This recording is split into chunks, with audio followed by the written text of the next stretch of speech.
Estamos en comunicación con Lucía Romero, investigadora, ella, doctora de Ciencias Sociales por Flasco e investigadora adjunta del CONICET. Hola Lu, ¿estás por ahí? Hola, ¿me escuchan? Excelente, Perfecto. te escuchamos. Bueno, ¿qué Perfecto. tal? Muchas gracias. ¿Cómo estás? Bienvenida, buenas noches. Buenas noches. Bueno, Lu, a ver, queremos tener un poco en el programa la pata cientista social de que nos explique un poco de esto que hablamos siempre nosotros acá en Canábica Argentina, de tantas voces diferentes. ¿Por qué en una comunidad, ¿no?, como es la canábica, siempre sobresalen como diferentes voces que a veces entran en contradicción y a veces pujan todas para el mismo lado? Y bueno, te convocamos por tu trabajo en la coproducción de activismos, experticias y redes en la regulación del cannabis medicinal en Argentina. ¿Cómo podemos explicar un poquito este laburo que hicieron? Bien, bueno, bárbaro. Gracias por la invitación, por el interés. Bueno, les cuento, yo hace unos 7 años que arranqué a investigar sobre el tema de cannabis, específicamente a partir del fenómeno de demanda masiva o de una demanda importante del cannabis llamado medicinal o terapéutico o para la salud, allá por el 2015-2016. Demanda mayormente encarada en ese momento por grupo de madres enroladas en Mamá Cultiva, en Cameda y otras organizaciones sociales, con niños que sufrían neuropatías graves, encefalopatías graves, ¿no? Específicamente esa era la demanda que hizo en ese momento tomar visibilidad pública el uso medicinal, terapéutico para la salud de la planta. Y entonces me llamó mucho la atención en ese momento la rapidez con la cual, al mismo tiempo que se formulaba un problema público o que el uso de la planta se volvía un problema público de debate en la agenda pública, entraba en el Parlamento con interés, aparecían en los medios públicos gráficos, audiovisuales, ¿no? ¿Por qué en ese momento, digamos, con esa velocidad se creaban nuevas organizaciones sociales, estas demandas con estos nuevos sujetos, los niños, las madres? Y qué fuerza tenían en la escena pública para lograr una ley imperfecta, como fue la 27350, ¿no?, sancionada en marzo del 2017, pero una ley al fin que era la primer forma de legalizar algún tipo de uso sobre la planta de cannabis, ¿no?, en la Argentina. Fue la primera ley positiva, aunque imperfecta, incompleta, con todas las cuestiones que después, digamos, fueron señaladas por expertos, activistas, ¿no?, otros funcionarios, usuarios, en fin. Pero, digamos, fue un hito en ese sentido. Y bueno, allí puse la atención, tratando desde mi especialidad, yo trabajo desde la sociología de la ciencia, estudios sociales de la ciencia y la tecnología, a pensar cómo alrededor de la planta de cannabis se producían distintos tipos de conocimientos, no solo ni especialmente o más en forma más relevante conocimientos de tipos científicos. Lo que uno veía alrededor de la planta era una variedad de conocimientos artesanales, empíricos, llamados tradicionales, ¿no?, pero no estrictamente científicos, donde la ciencia, donde había habido mucho tiempo de ciencia no hecha. Hay un autor en Sociología de la Ciencia que habla de ciencia no hecha, y eso remite a temas que no son investigados, no porque no sean relevantes desde un punto de vista científico, sino porque tienen que ver con intereses económicos, culturales, políticos que se ponen en cuestión. Bueno, la planta de cannabis es un ejemplo, ¿no? Sabemos que durante casi todo el siglo XX estuvo prohibida, y bueno, eso supuso una ciencia no hecha, un silencio sobre diferentes aspectos científicos, tecnológicos que podrían haberse estudiado de la planta y que estuvieron, digamos, un parate silencio, en el ¿no?, conocimiento de la planta. Esto de que hasta en Estados claro, Unidos la se sacaron los durante libros de las bibliotecas incluso. Claro, fíjense que recién en 1960 fue Mechoulam, ¿no?, el médico israelí que murió hace poquito, que aisló el THC, la molécula psicoactiva de la planta, y comenzó a investigar sobre, sobre el dolor crónico, dolor y otras cuestiones, empezó a haber el uso de la planta en esos padecimientos, pero no hubo antes de él investigación moderna, ¿no? en medicina sobre esto, y posteriormente, bueno, tuvo que ver con una reutilización o un interesamiento por aspectos vinculados a la salud que la planta podía proveer, bueno, a partir de los años 70, fue a partir de usuarios, de movimientos de pacientes en Inglaterra, en Estados Unidos, pacientes que padecían esclerosis múltiple, HIV, SIDA y cáncer, como usuarios, ¿no? Demandantes de esta planta con fines paliativos, ¿no? Ahora, centralmente. Lu, y todo esto, bueno, movilizó una reutilización de la planta en estos términos en los años 70. Hay historiadores que lo relatan y lo revisan. Y bueno, y aquí uno se pregunta por qué fue en 2016, 2015 bajo estas demandas de madres con niños. A eso te iba a preguntar, ¿por qué cuando vos decís se estaba tratando tan ferventemente en Argentina la despenalización, la regulación, ¿por qué logra problematizar las madres con sus hijos el tema y si la política recoge ese guante y no el otro? Bueno, la hipótesis de trabajo es que uno, si mira, existen en la Argentina desde el año 2003 proyectos, de 2003 a 2011 hubo casi 11 proyectos presentados por despenalizar el uso de la planta, legalizar, y nunca ninguno de esos proyectos caló hondo o digamos, prendió, ¿no? En la sociedad, en la política, en la agenda parlamentaria, y no sé por qué, ¿no? Y bueno, la respuesta plausible, lo que nosotros vemos es que efectivamente el colectivo madres, las madres y los niños como sujetos sociales que evocan, digamos, o que empatizan socialmente más fácil con mayor cantidad de grupos sociales, ¿no? El significado de grupos de afectados como madres y niños, bueno, permitió legitimar el uso de la planta como no lo hizo otras demandas, ¿no? De activistas, de grupos sociales, de jóvenes que luchaban por sus derechos individuales, totalmente legítimos de un punto de vista, pero evidentemente que hayan sido madres, niños, estos nuevos sujetos sociales demandantes de cannabis, ¿no? No habían sido estos grupos sociales demandantes de la planta anteriormente. O sea, la hipótesis fueron estos nuevos grupos, la renovación del activismo a partir de este uso particular para la salud en forma terapéutica que de alguna forma permitió que se pudieran hablar de ciertas cosas que hasta ese momento no. Claro, ahí como que lograron hacerse un lugar en la agenda política y después de ahí vos separás 3 etapas en la investigación: de la etapa de la discusión, la etapa de la reglamentación más sus repercusiones y la etapa de la reconfiguración. Que esto vendría a ser la discusión, que cuando se plantea la ley, la reglamentación, que queda totalmente corta porque queda para una de las patologías, y la reconfiguración, que sería esta etapa que conocemos ahora del ReproCam.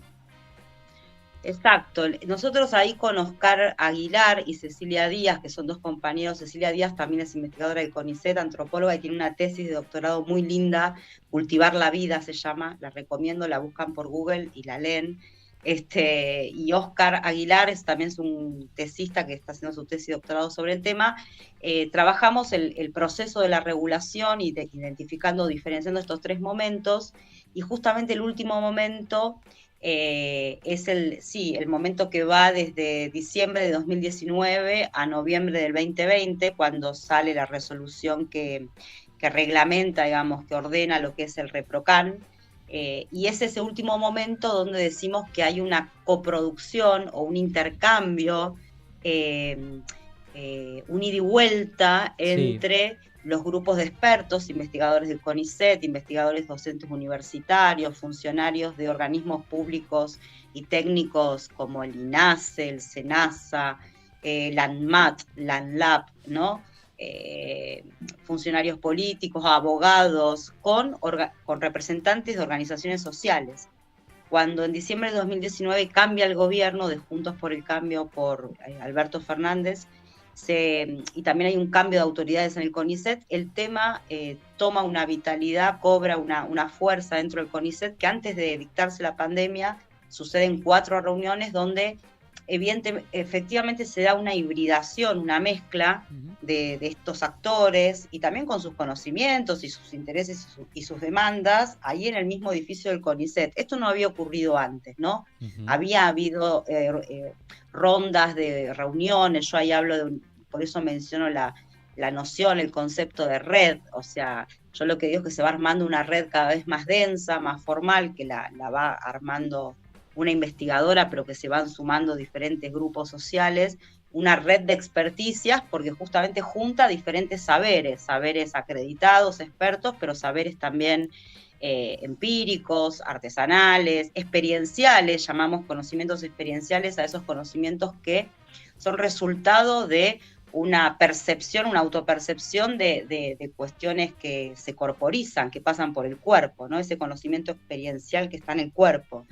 Que las madres, de hecho, si uno revisa en el artículo, en la primera parte, uno revisa cómo sale la ley sale en una dinámica contradictoria, mientras muchos legisladores, principalmente de Juntos por el Cambio y de coaliciones más conservadoras, pedían evidencias científicas, decían faltan evidencias científicas para aprobar esto, al mismo tiempo aprobaban la ley conmovidos por los testimonios de las madres, claro, no por papers científicos, porque finalmente el testimonio, la evidencia anecdótica, ese saber que era resultado de la experiencia de probar variedades, cepas, distintas variedades de plantas, ¿no? En los cuerpos de sus hijos, con dosis que iban cambiando, digamos, esa forma artesanal de ensayo y error de probar claro, la mejor medicina, ¿no? Entonces, bueno, porque finalmente la ley sale, si uno revisa el debate parlamentario, las alocuciones, en referencia a esta experiencia de las madres, ¿no?